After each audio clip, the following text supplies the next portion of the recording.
Vamos a grabar a TikTok. No. Nosotros podemos grabar. Hola. Vamos a hacer ASMR. Para abajo. Escuchen.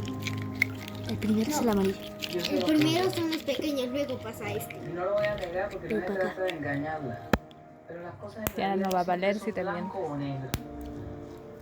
No Por va a eso valer es si difícil te tomar vientas. decisiones. Quiero escuchar, no me importa lo que tiene por decir, de verdad. No Yo va a no valer decido si nada todavía. revientas. Este sí. Pero voy a Bogotá. Eso no quiere. Pues que usted no me importe. Yo la quiero mucho, Alejandra. De verdad, créame. No va a valer si te vientas. También mucha gente me ha dicho que me quiere Este. mucho y luego se va. Mi papá, Susana. No lo Y yo más que pensé revientes. que pensaba que Ahora sí, el último, que es el de la Sami. váyase. Váyase, que no quiero escuchar más sus mentiras, por favor, váyase. Se ve como agua. Ya déjalo ahí, no lo revientes. ¿Será que reventé? Ya, Último. se va a dañar. No importa. ¡Pia! Miren cómo se peleó esa mano. Esa madre.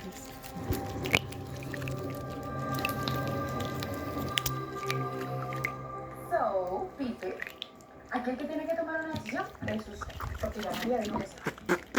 Entonces, ¿si les va a rentar el apartamento? Pues, bueno, usted sabe que ustedes La cuentan conmigo última para lo parte que es sea esta. yo.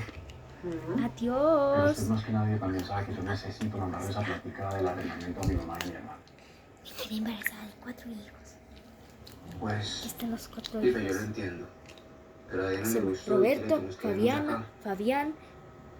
Si usted no se Mauricia. respeta con los 2 primeros Fabi. meses, le prometo que le pagamos eso y luego Ya. seguimos puntuales. Adiós. Ya, ¿sí? Yo solo tengo que terminar de cuadrar unas cositas y ya. ya, adiós. No quiere pausar. Se pausa. Adiós. Ay, Sammy, hay una aguja, verás.